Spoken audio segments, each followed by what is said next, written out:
What's up, all? I'm Paybackbills. Wow, y'all are. You guys are like. Are you okay? I feel like he just snorted a line of coke or something. He's wired for being how tired he is. Bro. Okay, we're not getting into that.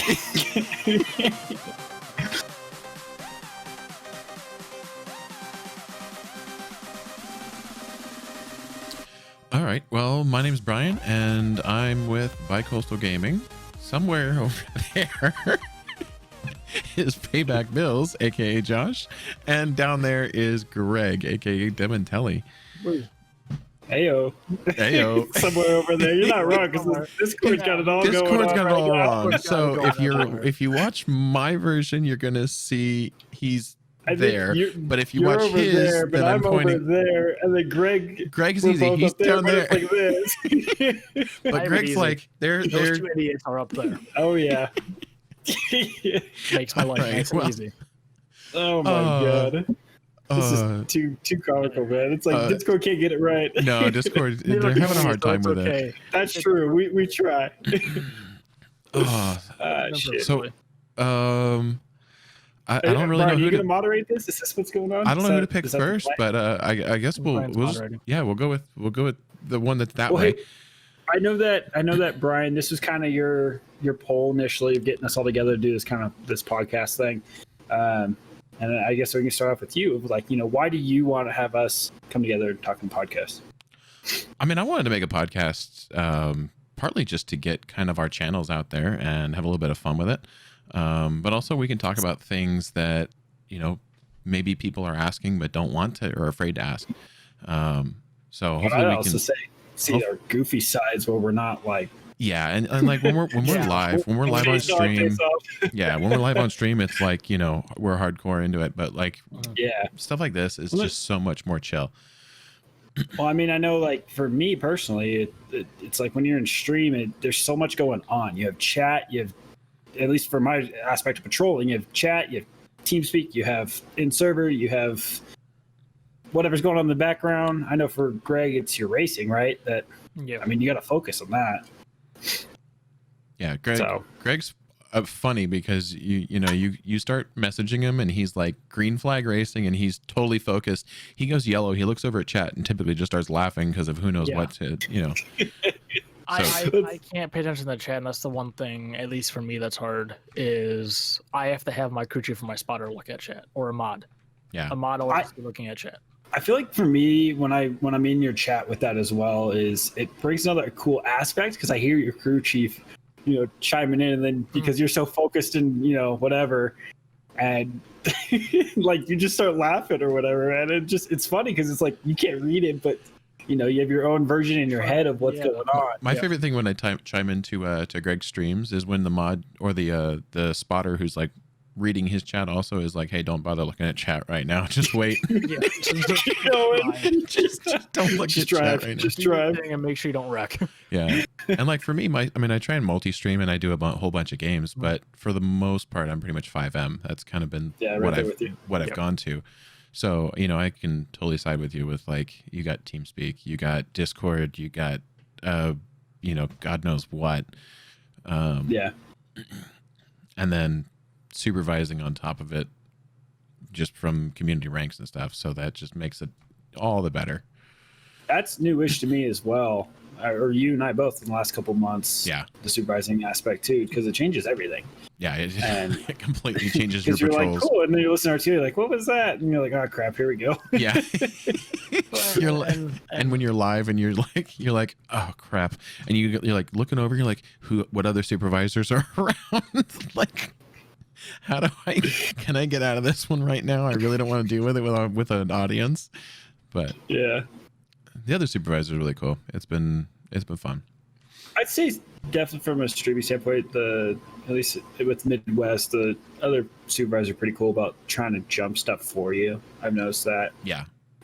Even with like a fire related incident when I'm on this fire, a lot of the LEO guys are pretty good about jumping in for me while I'm live. There's been a couple, incidents or whatever that have happened, and it's nice to at least see that everybody's kind of helping each other out. Yeah. Yeah, So. and that's like I don't stream it, I don't record it, anything like that. But even when I'm in it, just to kind of relieve stress, as Bryan knows, is everyone's always helping. That's something that even as a community of streamers, I think we can all agree with our communities that even outside of our streams, everyone's helping each other. Everyone's having that aspect of this is what's going on and what we're about or what Midwest is about. Yeah.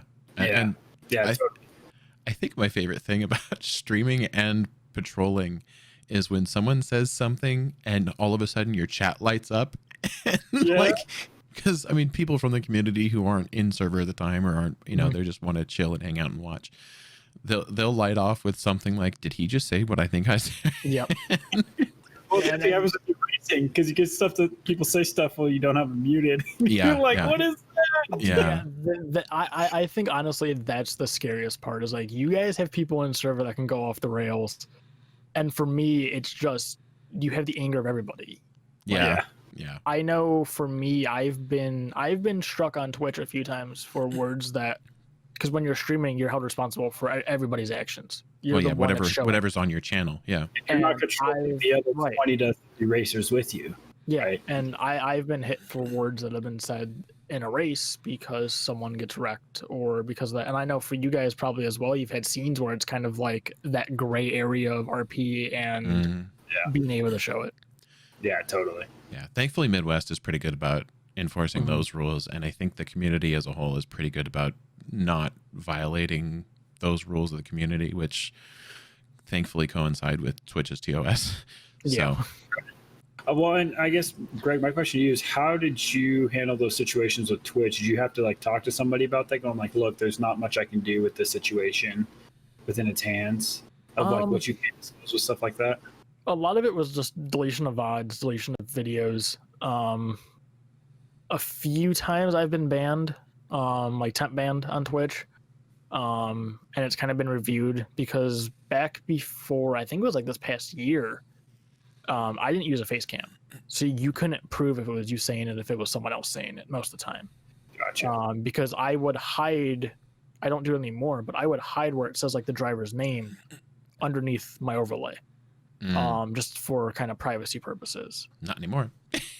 Yeah, no, not anymore. After that, but it was literally emailing Twitch and being like, "Hey, like, you guys just banned my account.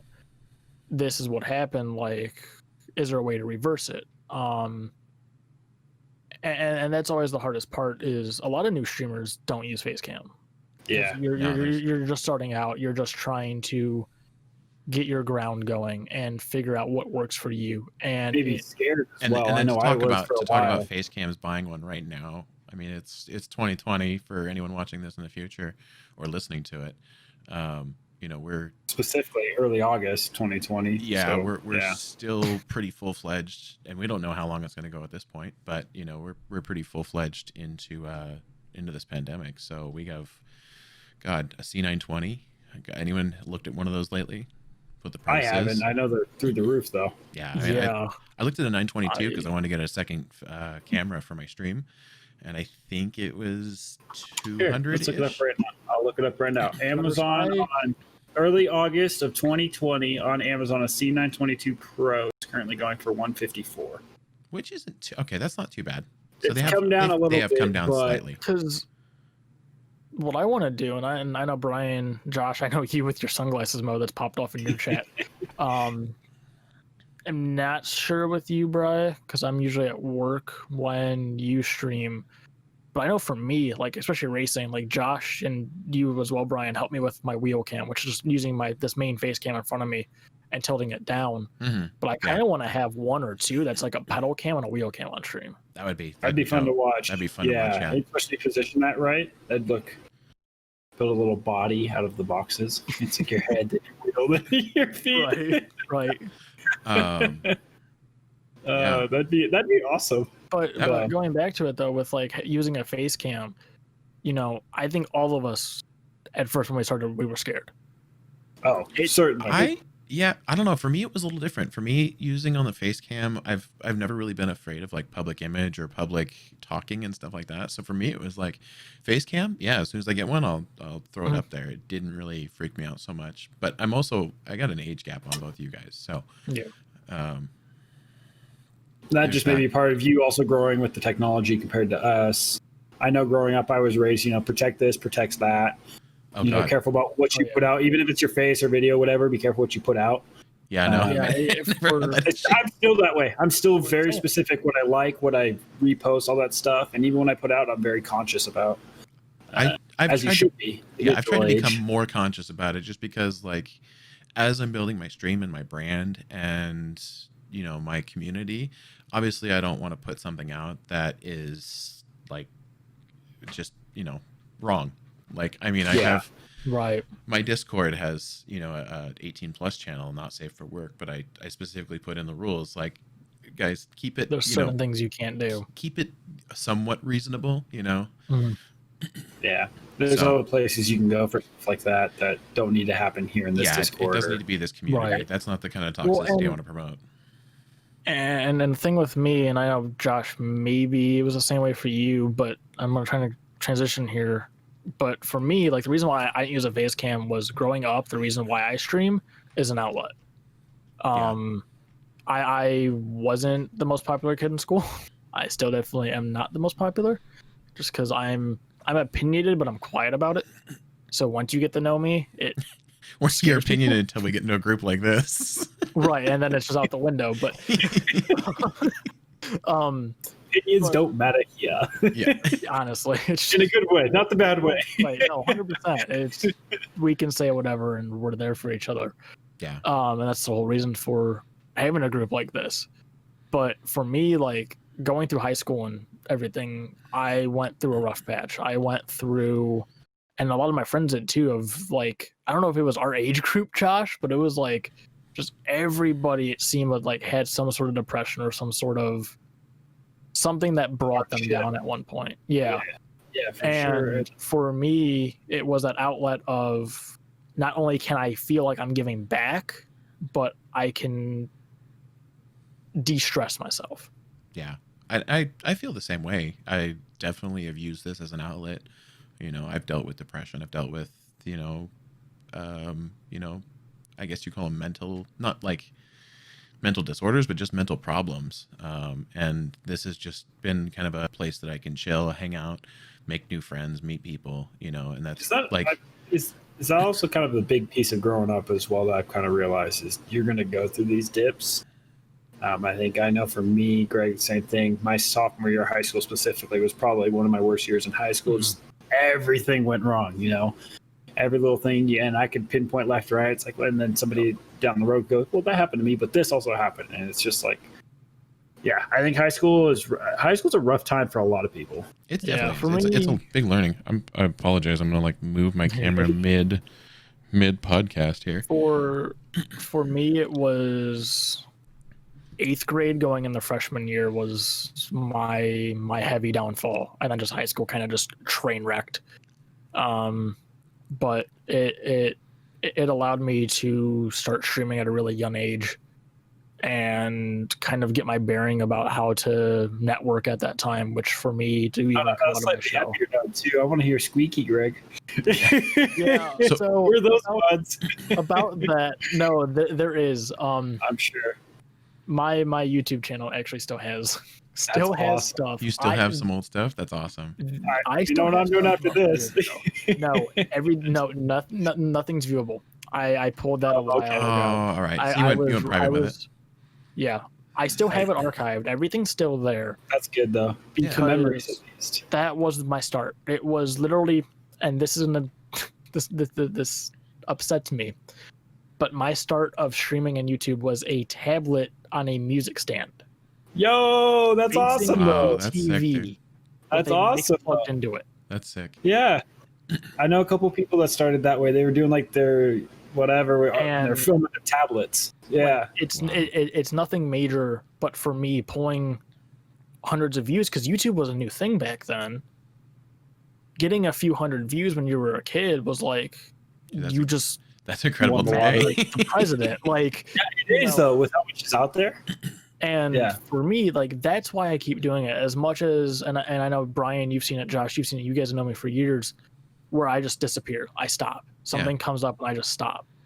But that is the reason why I keep coming back, is even though life hits me, or even something with networking, or someone in the streaming world says something to me, because that's a big thing, is all of us racers say stuff to each other that can affect each other, is I'll pull back completely, but I want to keep giving back. And that's my thing, is I started at a young age. I saw that people enjoyed it somewhat, or they made fun of me for it. Either or, you watch my content that I'm going to keep putting out. Yeah. Well, you kind of segued just into one of our into one of our questions here. I mean, you kind of led off, but like, what, Josh? I would say, like, formally, the question is, what got you started with your streaming? Yeah, what got you started? What got you into it? And I mean, you kind of answered it. For me, like, I discovered Justin TV before I had a computer. So for me, I was on my Sidekick LX, one of the first phones with data where you could actually watch things. The problem was it was so horribly optimized that I couldn't watch someone's full screen. I could like scroll around the screen. So like I'd be holding it and I'd be like, okay, what's he doing over here on this? So you could watch like a quarter of the screen at the same time. And so awesome. I would watch Justin TV, and that's how I learned about streaming. And I was like, dude, this is really cool. Maybe one day I'll be able to do it. And, Justin TV turned into Twitch, and I kind of vanished off of it. And I was like, whatever, at that point it was a pipe dream to, even start a stream, because I still didn't have a computer. And, I'm like, you know what? One of these days I'm just going to buy a computer, forget it. I got a job. I got some extra money. Let's try it. And I just kind of started and, kept playing games, kept meeting people, kept, running into old friends or new friends. And, it just kind of evolved. It's not even French, just names or voices. There'd be times you meet somebody and you come back, 4 to 5 months later, and you're like, I know that voice. Where are you from? And then you connect the dots. You're like, holy shit, yeah, I met you there, and then now we're here. And it was weird. Like you went this way, I went that way, and then all of a sudden we're back again. And like, it was really cool. Weird meeting Josh, because like at first you and I talked in just an RP community, and it was just like, and this was before Midwest, but we were just like, oh yeah, blah blah. I'm from California. Oh well, me too. We're specific. Well, I'm from this area. Oh, me too. Wait. Well, before we get there, let's go back another 3 steps in the fact of, I think I did your interview at DOJ. I trained you at DOJ, and then I gave you, I think, all 3 ride-alongs at DOJ. I think and you then did. We continued to ride along at DOJ. Yeah, no, we built friends through the RP. Together. We built friends through the RP community, and that was fun on its own.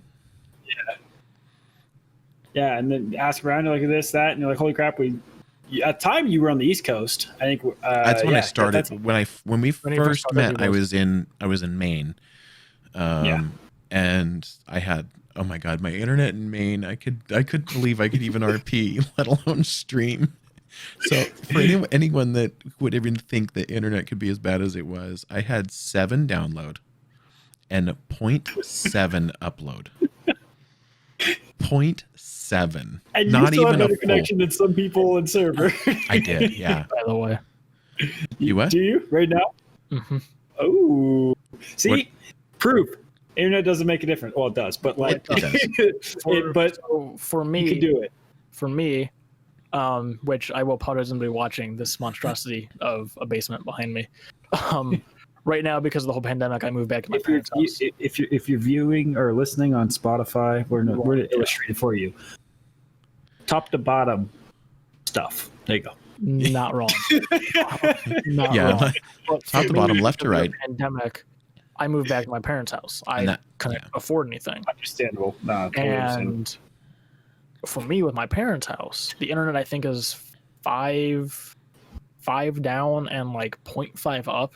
Wow. 0.5 up? Yeah, like I can't do jack. But your quality's still good. Yeah, no, your streams look good. Hold on.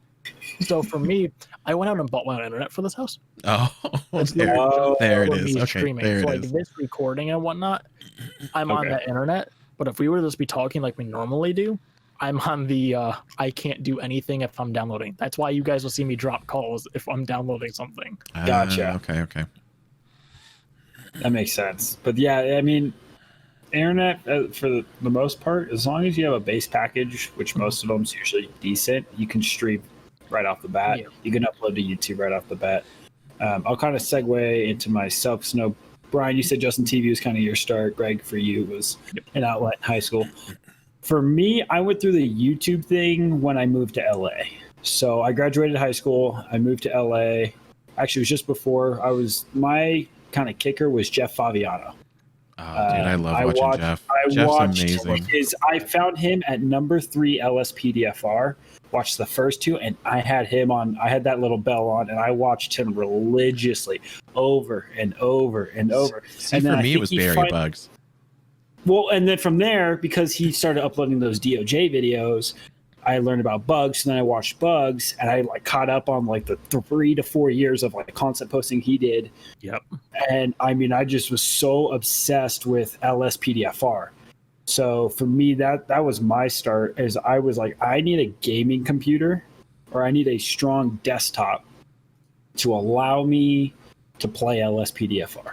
I had GTA, I had Steam because people were telling me to download it, and from there, when Jeff started doing live stuff, and I caught him and Bugs doing live stuff with DOJ, I was like, I want to do that or make these videos. So once I finally had that ability, I started recording on YouTube. So the Twitch thing didn't come until I moved to LA. Once I moved to LA, I learned what Twitch was, learning how to use Twitch for the first time. And for those of you that are watching and like want to do it, it's very confusing at first. YouTube's a great asset, though. I think it's gotten easier, and like that's actually a segue, kind of a later question. But yes, so yeah, but for the most part, my start was Jeff Favignano and those LSPDFR videos. I remember, I mean, he's in like the 400s or 500s now, but I remember watching number 23, number 24, and watching it go off, and watching alone his editing on those videos get better and better and better. And then when he went live, and Bugs, I think, started doing more live stuff, Polecat as well, it's like better. And it was inspiring. It's like, I want to be at that level. So it's like I started my own videos. I look at them now, and I would call them terrible, but I call them more of a learning. Like this is how you learn. Would I change things? Of course. Yeah. Is the content I was putting out then probably my best content? Yes. So that's how I got kind of my start on Twitch. And then my first real live stream was Lifeline RP. And I was doing an LEO stream, and I had my bit rate was too high, and I kept getting like lag. People were like, you're lagging, and I was holding like 10 viewers. It was like my first stream ever, and I think it was like everybody in the community that wasn't a server was watching. But I didn't care. I was having fun, and I think on YouTube right now it's still my top viewed video. I think it is your top. It is definitely your top one. And I still get people messaging me of like, hey, is this community still around? I'm like, no, that sadly died about a year and a half ago. But that's also where a lot of our relationships, I think, got tighter. Greg, I don't remember if you were there. I think you were, right? I came over not with the first batch. I came over as myself, like without knowing really anybody, just because I wanted to get away from some of the communities I was in. And then I knew all of you guys. Like I knew of you guys. That was when we first started talking. Was when we went over to LRP and IRP. Mm-hmm. Oh yeah, and if there's anything I miss about that, I love Midwest where we are and everything, and the friendships I have right now. That was a friendship community. That was not like we're talking people that we're here together having. Well, but we were fun. like a size of, I think we peaked at 100 people, 100 members, yeah, and we could maybe get 30 members active at night, per night, and that was like the best night. And that was usually the people that came around all the time. Yeah, exactly. Us, everybody else that was still there, and as upset as I was when the downfall happened with it, it still was the best time because I definitely lost a lot of those bonds that we built there. I still talk to, I think, almost everybody from our core group that we had of like 20 people over there. Yeah, I still talk to a few of them. I definitely had a bit of a falling out with some of the group at one point, but all kind of went our own ways. We all did go our own ways. We had a bit of falling out, and people kind of grow apart as life happens. But it wasn't. I'm sure if I messaged him and was like, "Hey, what's going on?" We could probably get a hit off. Like, nothing had happened. So it's also proof that you can have these crazy friendships just off gaming, because I know there's still kind of a stipulation out there, especially with like my parents and like the older generation. They're like, you can't make friends off gaming. It's like, oh god, no, yeah. So many people. I trust more on a platform than I do in person. Right. Well, for me, even being able to chase streaming was talking to my parents and trying to get them to understand that it's nowadays another job. I have that problem with my dad right now. I'm like, yeah, Dad, I had like 25 people watching me the other day. He's like, I don't get that. What do you mean 25 people? I was like, he's like, and they pay you sometimes? I was like, yeah, they do. And he goes, really? Yeah. No, my and the thing is, like, the older generation doesn't get it. And like, I think I'm probably on the older side of streamers and the generation that understands it, other than people that the generation before me that have looked at it and like, well, that's interesting, and I'll give it a try. They know gaming, but they don't understand the social entertainment aspect of it. I tried making the same example because my dad was like, why did they pay for I was telling like example be like, oh yeah, Dr. Specs makes like approximately this much a stream, and he goes, how does he make that much? And I was like, people throw money at him. But that doesn't make sense. I was like, but you pay to go to a stadium to watch a band, and they go to around the U.S. to make that money. And he goes, well, yeah, that's different. I was like, is it? And he's like, well, it's still a live performance. It's a live performance. I'm not going to bore you, but yeah. Yeah, it's a live performance. It's just not like live in person. It's live on a screen. It's different. So it's totally different. Welcome to the 21st century. Die, but that's for sure. So, but yeah, that's pretty funny. But I think my biggest thing was there's so many friends that I definitely will not be letting go probably ever. No. And like, I got married during quarantine. But we'll see.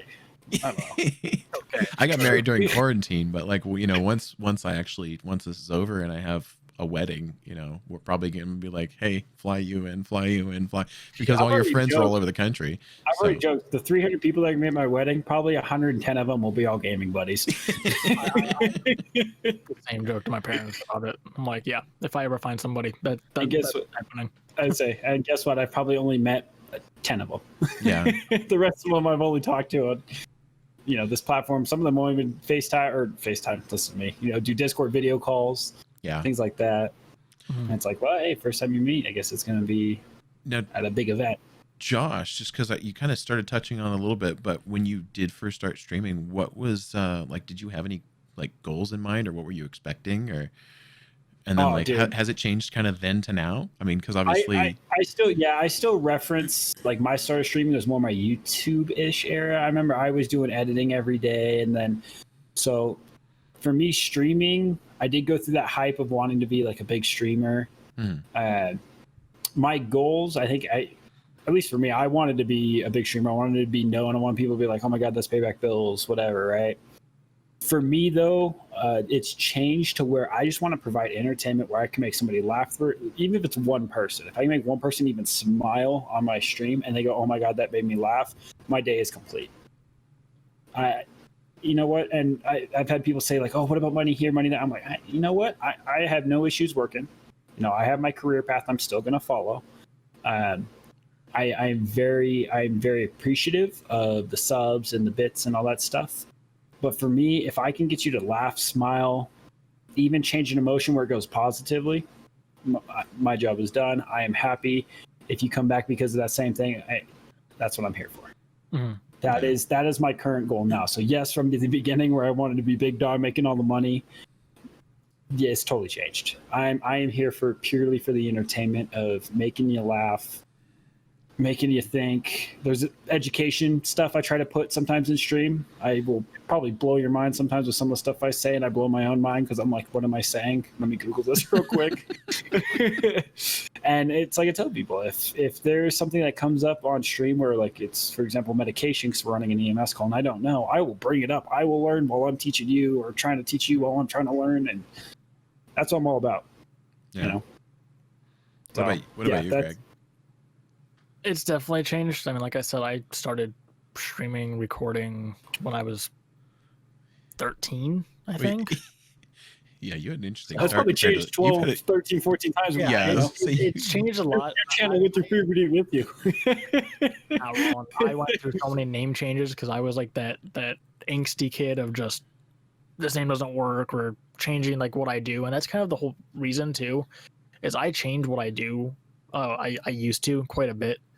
I've kind of found a home in racing. I've kind of found something I can outlet in, but for me at first it was kind of like you, Josh. Of I want to ride that high horse. I want to become as big as I can.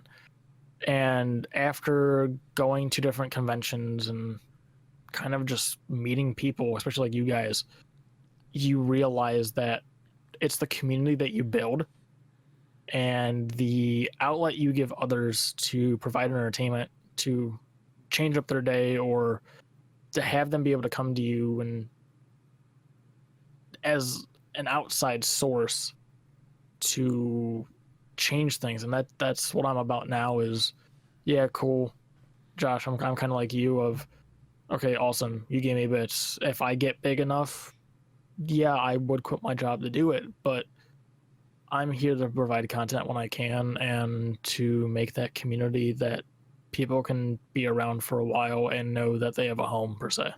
Yeah, and it's not just shrugging off the bits. Like it's, you know, thank you. I'm glad I create that appreciation and that happiness for you.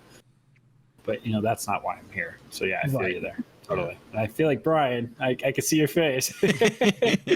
I mean, right down that same alley. Yeah, right? I was not a popular kid at school, so I wanted the popularity, you know, watching, God, I can't even think of the names from Justin TV, but you know, just seeing people in Twitch now and like, hey, I remember that voice. Was that so-and-so? You know, and like they're so popular. They stream for 20, 30,000 people, you know, whoever they are. And so it's like, God, I want it, you know, I want that. That's what I want to do. And exactly, I think you mature with your content and you start to think about like, what do I really want? It's like, you know, like what you said, Josh, where it's like, you know, if I can make you smile and laugh and have, you know, just have a better day because you came in and hung out for a little bit, I'm set. I'm good. You know, Totally. I definitely want, you know, like the idea of building a community that's gonna, you know, be positive and hang out and have fun and joke, and you know, we can jump in on a random day and just, you know, hey, who wants to play Division 2 or who wants to play, you know, Satisfactory? Yeah, who wants to play Division 2? Yeah, who wants to play that? No one ever wants to play it. Every time I post up in my Discord, who wants to play Division 2? I just crickets. Did someone say Siege? I'm sorry, what? How do you, yeah, exactly. How do you shut down an entire Discord? You just mentioned Division 2. No, not even just Division 2. You don't want to raid? Yeah, no. But I mean, so for me, that was, oh my God, now I'm getting text messages. So it's one of those things that like you know, is that Division 2 calling? Sorry, I gotta ask. That was Division 2 calling. I declined. First for you. Yeah, right? Yeah, I know. I'm always the one that's pestering everyone to go play. But yeah, no. So it's like just building a fun, positive community where you can like hang out and just make more friends, you know. And it's like even if I'm not tight with every single person that's in the community, if you know one friend comes over and then they like invite their friend, so then those two are playing, but then they meet someone else, you know, and it kind of builds on networking and friendships and you know just everything that goes along with it, you know.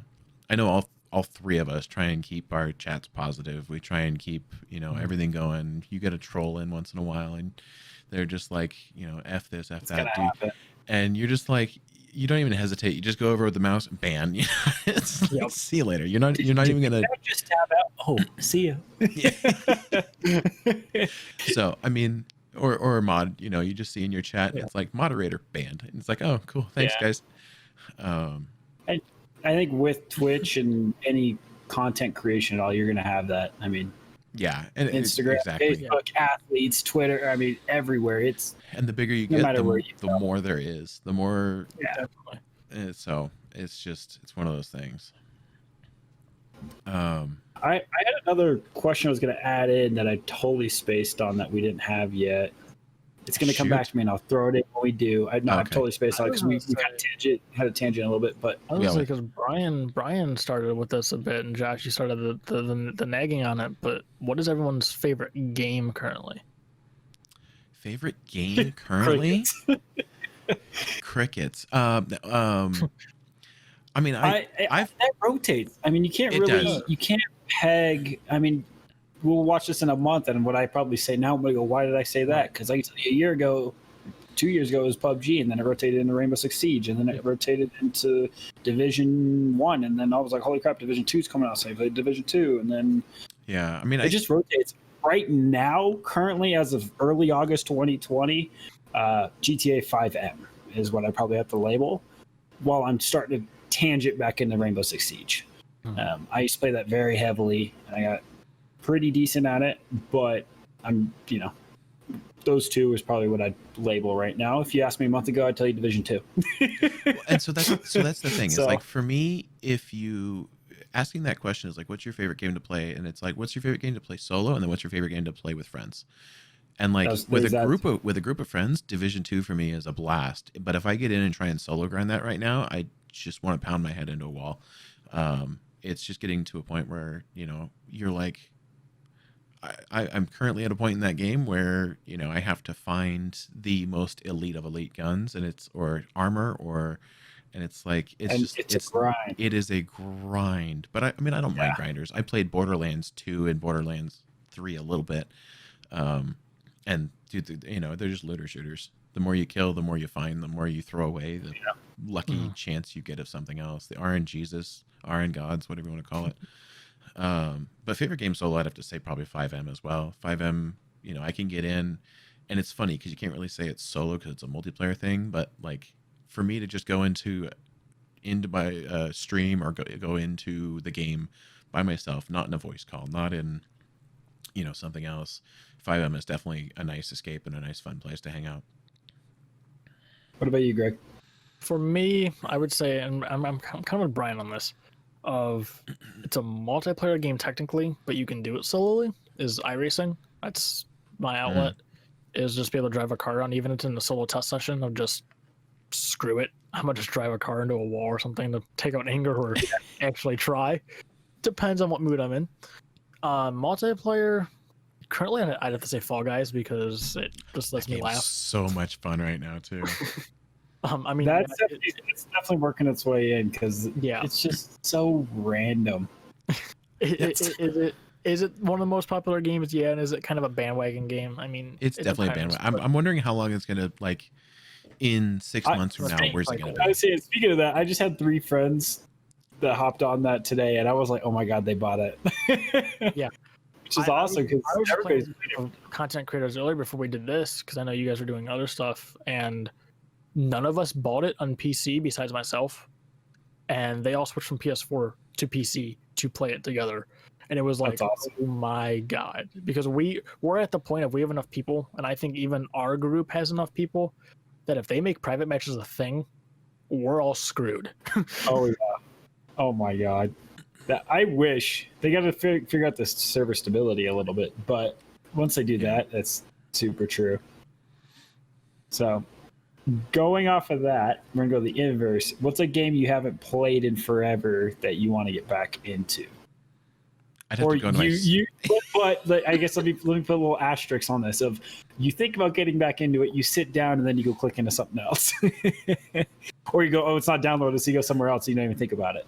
It's something that you go, man, I should play that. I don't. You guys seem stumped. I am a little stumped. Greg, do you have any idea? Yeah. So for me, and Josh, I know hates me for this. For me, Siege. I can't get back into it with how toxic it's become. With that's a freaking thing we could talk about a whole nother.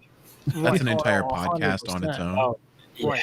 And but for me, Siege and Rocket League, I can't pick up those games anymore. I used to grind them before I streamed and when I took a break, and those were the games I played. I think I was at the point if I played them too much. No, I knew we did at the end of your Siege. I can't say career, but your play time. We played together, and I remember we had a good time. But yeah, it's toxic at that point. We won't go too far into that, but right.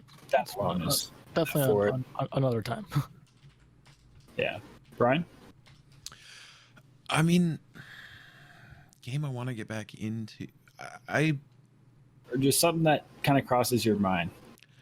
I mean, that's the thing is like I have this massive game library on Steam, and there's so many games that like. Don't we all?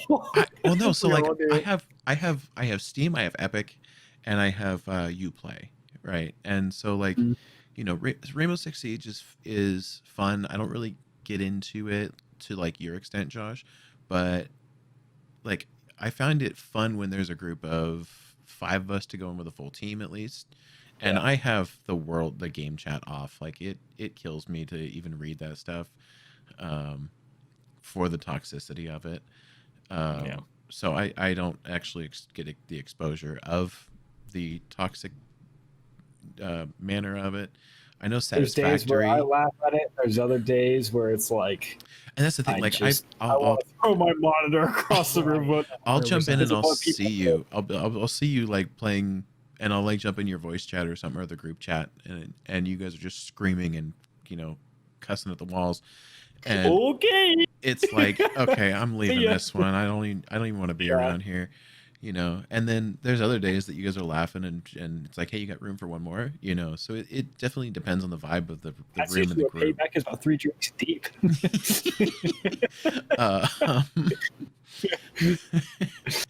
In other news, that's not another, yeah, right. So I heard Satisfactory. Yeah, so Satisfactory was fun. I'm looking forward, hoping that the game devs can do something to update 4. I think they're going to be up to. I'm really looking forward to that. So it's kind of been a sideline game because we've played through it. This group plus 1. We played 3 or 4 times, and we've gotten to the final bit. We never did nuclear power. We never did this and that. There's so many things you can do with that game. It's got a lot of kind of sandbox-ish usability to it where we could go nuts, either make a new world and go nuts or whatever. So that would be kind of fun to get back into. A game that I bought that I had friends when I bought it. I was living in Maine. I bought Monster Hunter World, and I've been like dying to play that game. And I went in and watched streams. I did this and I did that, and I'm like, oh, this would be so fun.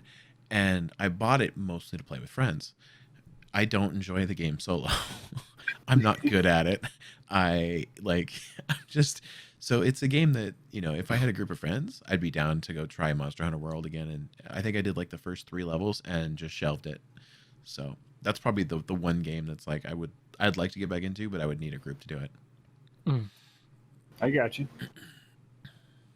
I'll tell you what mine is, and it's because I do not want to put the time into it anymore, is LSPDFR. I physically can't, like, the hours you spend fixing. Let's start with setting up. The hours or days you spend setting up. You get in and you're loading. It's got that 2% to go, and it's like game config. It's like, fuck. Like, all right. So you get the game config updated, you load it in, you get in, go to spawn the vehicle model, your game crashes, and you're like, dude. Oh, I forgot to put the handling line in. God, man, again? Like, I remember, dude, I would do like 4 days of just trying to put this freaking game together, play it for 20 minutes, and it would crash. Yeah, but the 20 minutes you got were amazing. Yeah, that's a game. I did it once. It crashed, and I never bothered going back to fix it. I was so adamant about it. Add-ons, and then if one thing goes out of date, you're screwed. It's over. Yeah, and you don't know what it is for a while. Yeah. No, you're like, okay, shelve that. Yeah. And so what I kind of rotated that into was modding my single player. So I created 2 files, 5M, which was the vanilla, and then your single player. And the vehicles I got, I didn't necessarily mod so much. I just throw vehicles in, and I do that. But that's the one that I would love to get back into if I didn't have to spend the 10 hours putting it together and testing and crashing and testing and crashing and walking away and coming back. And yeah. Because I know that's just how it is, though, to get it right. So it's like those guys like that still produce those LSPDFR videos, mad respect. Oh, Totally. Because it's hard. Well, but there's five PD that's now. Unstable, and I think was it like Ace Pilot. I forget his full YouTube tag, but he does stuff still. I know Jeff does, but those are like the two off the top of my head that I've seen that still do LSPDFR. I'm just like, mad respect. Does Jeff do LSPDFR, or does he do 5PD now? He still does. Still does LSPDFR. I don't know recently, but he posted a video within the last couple of weeks. Yep. An LSPDFR video. He is doing the 5PD thing, which I think everybody's kind of more rotating to, which was another tangent I had of a lot of games these days I feel like are designed multiplayer. They're not designed single player anymore. Yep. No, there's like almost no games that are like designed single player. And like Not we could have an entire podcast. Or the original, whatever that were good. Original Nintendo 64 games that were either side by side or single player. Yeah. Exactly. So that's my little. I'd love to play it. I'm not putting the time into it. I can't. Well, with your two questions, is there like another game category that you'd like to try and stream? I mean, talking about old games and games that, like, is there another category that you'd be interested in trying? That I played, for me at least, I played a little bit of RTS. I did a little bit of real-time strategy stuff. Those are fun. Those are hard, though. I was playing Steel Division Normandy 44. Was the main one I played. I played, I think, about 10 hours of it. But for me, is I didn't get past the learning curve, and I dropped it.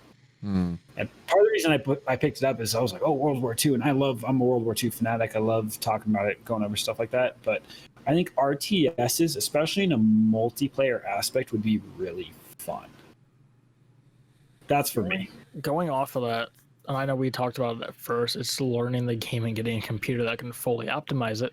Yeah. But Hell Let Loose 100% is that's a fun game. Those lines still.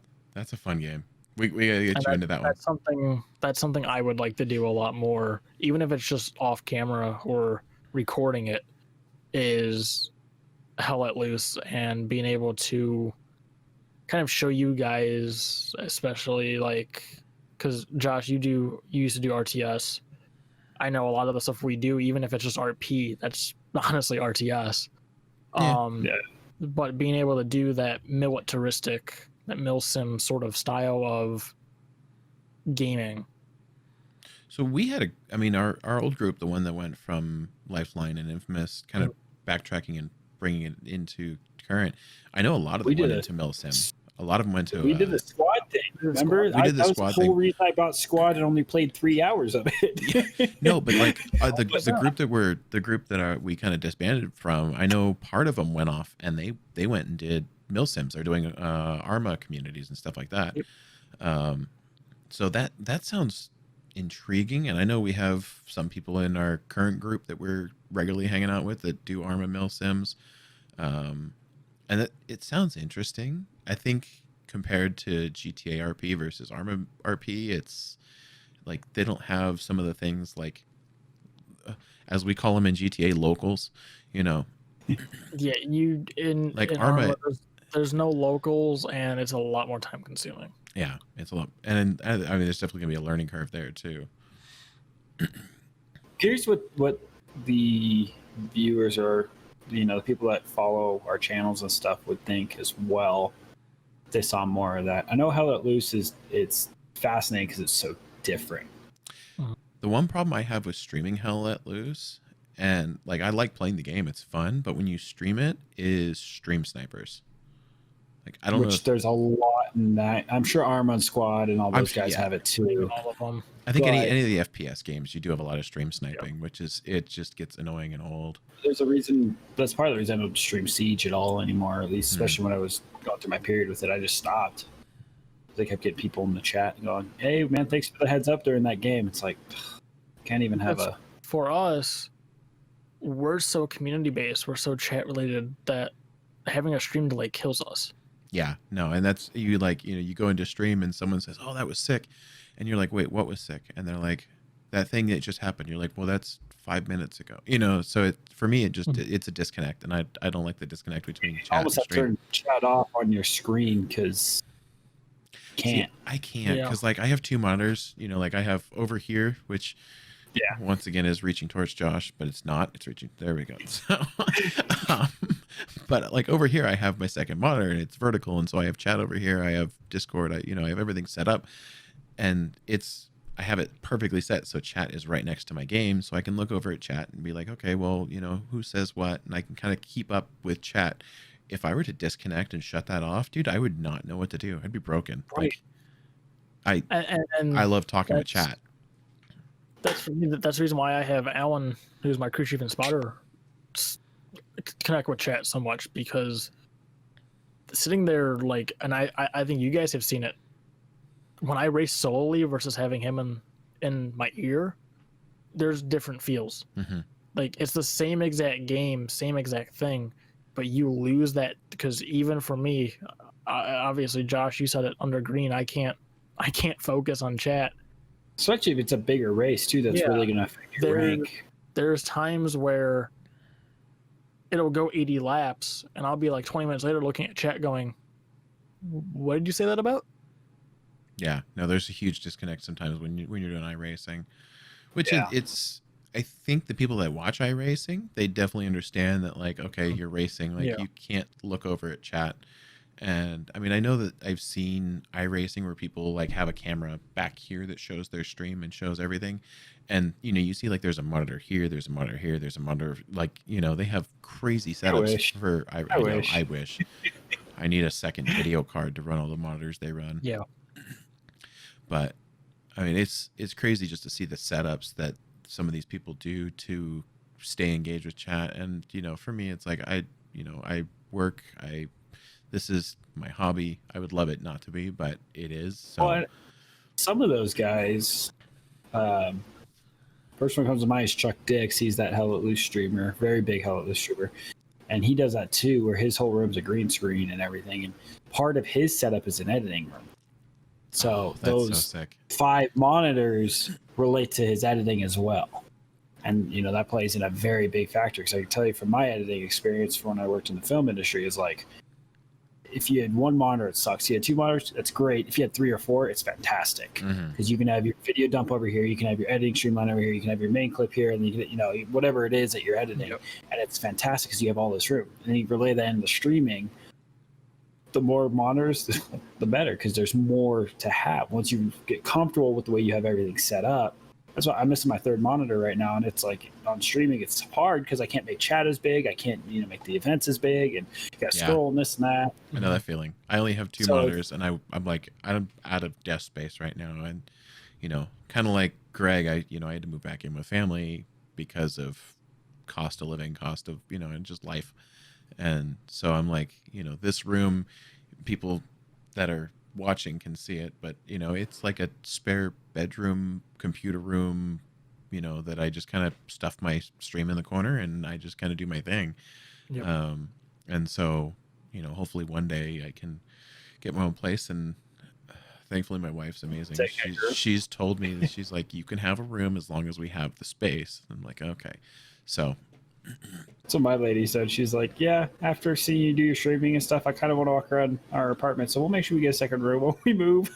Yeah. Or in our case, down the road, whatever happens, of like making sure there is a dedicated office or whatever. Exactly. Yeah, it's nice that you can close a door. Like being able to close the door is nice.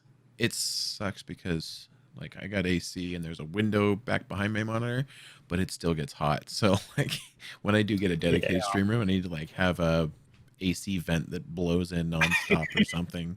Dedicated AC to the room itself. Just like a recording studio. Yeah, right. That'd be perfect. Yep. Well, I guess we've kind of killed that subject. I beat it like a dead horse, man. Oh yeah. My God. What kind of have you guys done for exposure? Have you guys, like social media or like anything on YouTube, or have you done anything that's helped, or have you noticed anything that's helped, or heard of anything? I mean, well, Greg's got the longest story, so you can go ahead and start. Okay. All right. Well, the longest story. I mean, I sound like, I guess, a prostitute. I've been around. I was trying to find a way to put it nicely, but I can't. Saying you work There's no PC way of doing it. Is that what you're saying right now? If it works, right? But, oh God, Greg. No, I mean I've been to different gatherings. I won't say conventions. I really haven't gone to like a TwitchCon yet or anything big. For another year or so, probably. Yeah, which sucks. At but minimum. I've been to gatherings where you get a few thousand people, but it's the same clique. And a lot of it's just networking. I know for me, social media hasn't really been a big exposure. It's been kind of, yeah, I put stuff out there, but the people that know me are the ones interacting or sharing it, and it hasn't gained me anything. But when I go out in public, if I'm wearing my merch line, or if I'm wearing someone else's, or I'm handing out business cards or something, that's how I've seemed to gain what I've gained is co-streaming, or whatever you do. I have people that do this to me, and I came off as someone the wrong way. Like, it seemed like this is what I was trying to do. But don't go up to a person, whether it's in social media or in person, and know that they're a streamer, and basically sound like the only time you want to play games with them is through streaming. And I've fallen victim to this. I've also done this by accident. I've come off as that person of like, hey, I have a stream time here because I work. Do you want to play games at that time? But that's not the right wording for it. Yeah. And that's definitely hurt me as well. I know I did this recently. I won't name the person. That's not who we are. We don't obviously name people unless they want to be named. But I think it was like a few days ago, I popped into this person's DMs and was like, hey, like, I want to play with you. What about doing this? And then after I sent that, I was like, that's a mistake. You come off as, even if, like, for me, this person is a bigger content creator. So now it seems like I'm using them to gain popularity, versus I just want to network with you, see if we click. If we do, hey, let's game off stream. Let's maybe do a co-stream sometime. Like, that's kind of how the three of us met. Was none of us were really doing content creation, or at least content creation of what we were gaming with. And we all figured out, hey, it kind of works. BiCoastal Kid has made an appearance. There he is. But, you know, it kind of... It works that way of, if you network and you network correctly, you can go places. Yeah. No, definitely. And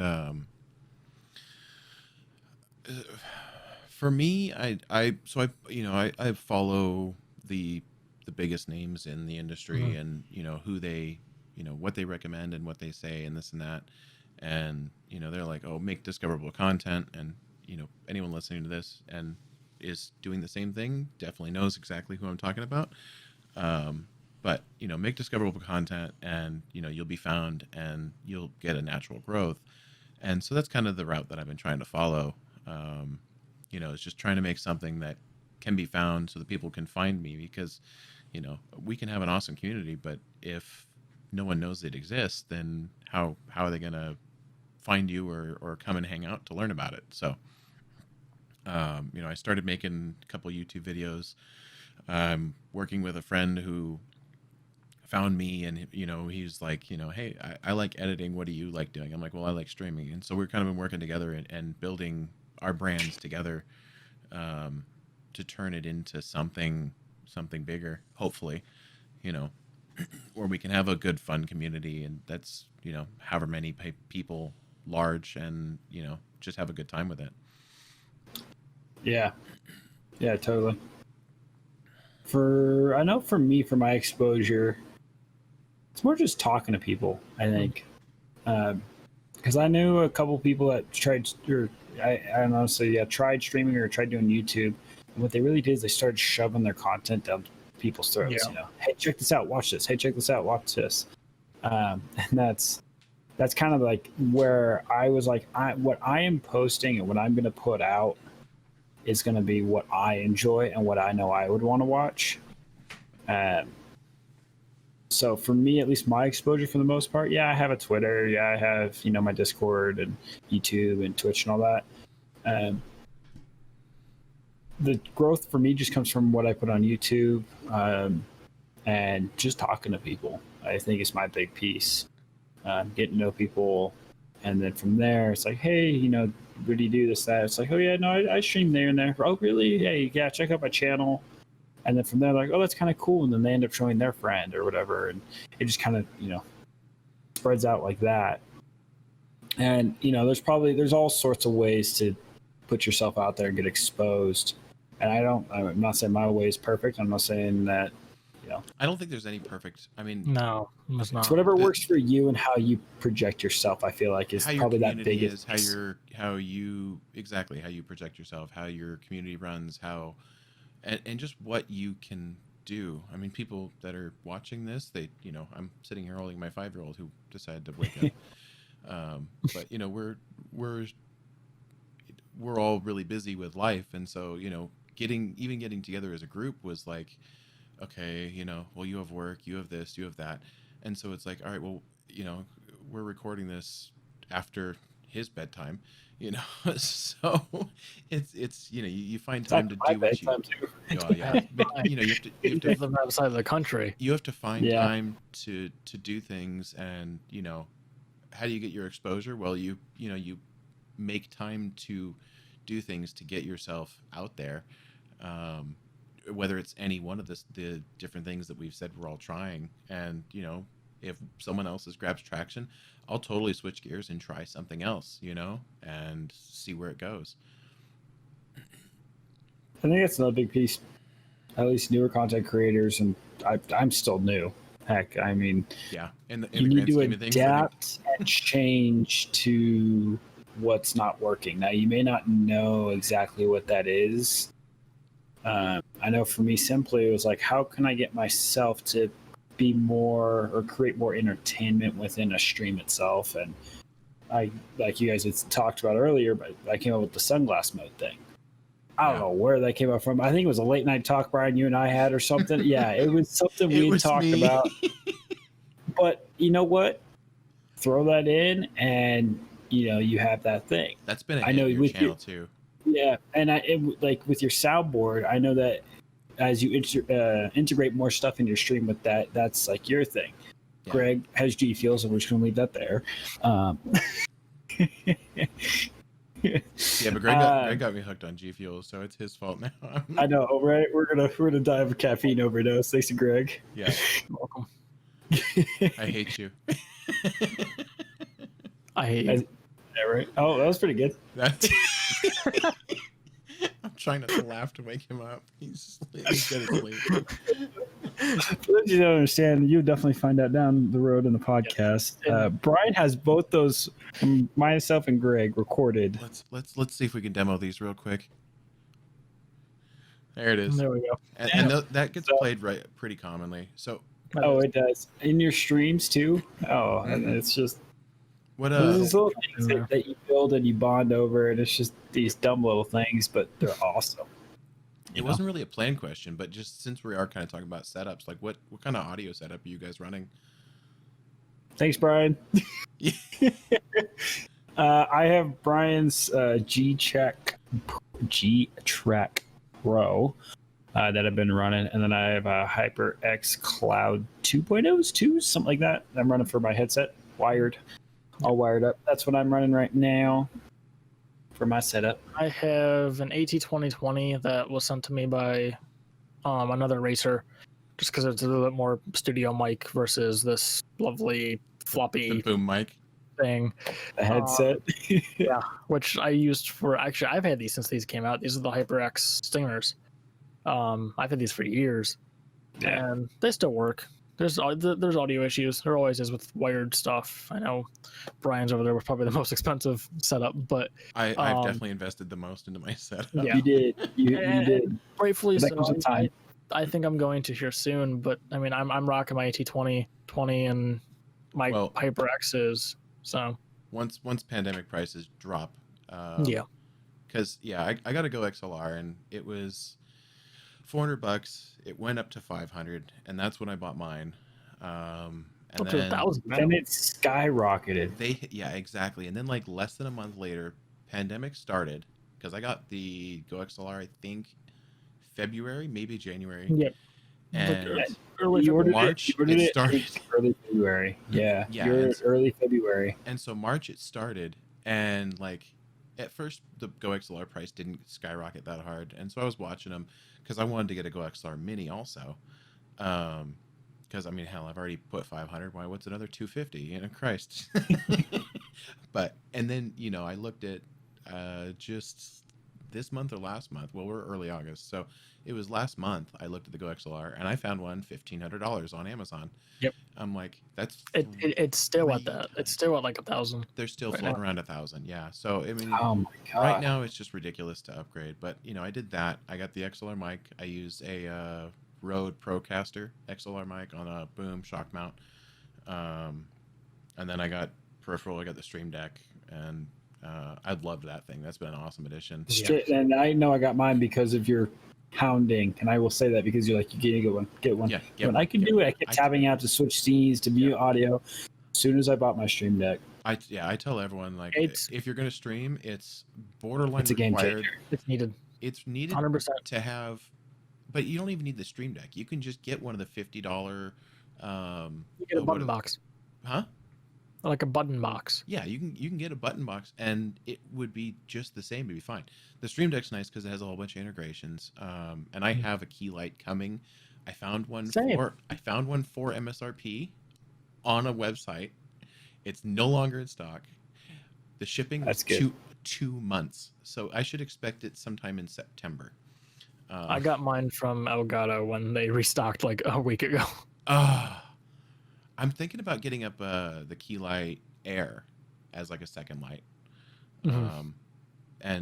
But honestly, like I got the Key Light coming. I don't know when it's coming, but to be able to find a Key Light for MSRP in pandemic was magical enough. And I ordered that in June, I think. Okay. So it'll be here when it's here. Right now I have, anyone's looking, it's is what it is, and there's not much you can do about it. Yep. Work with what you got. Exactly. That's all you can do. Yeah, totally. So I mean, heck, if you've seen my channel, my setups have switched like 4 or 5 times just from my moves. Yeah, I think we're all kind of it's the whole idea is just to work with what you got and make the best of what you have. And I feel like some people, like I know Greg, you've kind of was like, dude, my background. I'm like, dude, honestly, it is what it is. Like, there's not much you can do about it. You could buy a green screen and put it up behind you if you really wanted, but honestly, it changes the dynamic of your channel as well. It changes, yeah. But I think I'm gonna have to call the podcast here because I need to get this one back to bed. I say. I know that there's gonna be a lot more topics down the road that are gonna be a lot more focused, and I know for me, at least in my Discord, I'll be posting probably a channel for suggestions. Yeah. Once this episode goes live, I know a lot longer than we expected. Josh, just plug everything: your Twitch, your YouTube, plug it all, and at least so people know where to find you that hear this. Yeah. No, my Twitch, twitch.tv. What is this? Twitch.tv/Paybackbills. That's my Twitch, and you can look everything else up on YouTube as well. Paybackbills on YouTube, and Twitter, same thing. So I'm over there. Twitter's more for just general updates, and you can find the Discord on my Twitch channel. Go to the description; it's right there. It'll be in, I think, pretty much all of us. I know my the YouTube descriptions for sure. So, and anyone finds it on Spotify or you play Google Music or whatever we put it onto, we'll have all the info in that. But yeah, and I know for all of us, our descriptions will have everything. Yeah, that will even have each other's stuff. So no matter who you're on or where you find this, all of ours are going to be linked somewhere or blasted somewhere. So, Greg, go ahead and plug your channels while you're at it. And... Oh, I'm not used to that. I usually try to hide when people say that, but no. It's Demintele on Twitch. It's a nice non-American name, so have fun spelling it. Hopefully you can zoom in on the screen, but it's Demintele. I do Twitch. I don't really do YouTube. This will be like the first thing on YouTube in a while. That's about it. If you like racing, check me out. If you like RP, check these two out. And I have a wife calling and a kid asleep on my shoulder. Busy life. So I'm BiCoastal Gaming. First always. Yeah. BiCoastal Gaming on Twitch, BiCoastal Gaming on YouTube, BiCoastal Gaming on Twitter. And I'm not sure how we're going to title this on Spotify and everything else. It might just the intro is probably what I would go with. Oh, the intro. Because we covered the 27 topics in about an hour. The MuskaStreamers. I've had a lot of fun. I think we should do these more though. So this needs that for sure. Yeah, we're gonna have all the links in all the descriptions. So wherever you find this, if you want to check out any of the channels or anyone's Discord, we'll put Discord links. Oh yeah. Join communities and hang out and have fun. We all kind of have various different hours, various different schedules. My schedule currently on Twitch at the time of the recording is Tuesday, Wednesday, Thursday. Mondays are kind of a hit or miss. And that's 10 a.m. Pacific time till whenever I run out of time or I have something that pops up. So mine's varying right now, so I don't have a fully set schedule due to work and Fire Academy coming up. Mine is racing Sundays, Wednesday nights, 9 p.m. Eastern. That's subject to change if I'm able to make it due to what I do IRL, but at least you know that I try to race. For now, people know where to find it. All right. Exactly. Well, thank you all for listening, and hopefully we can catch you in the next one. Catch you in the next one. Yeah.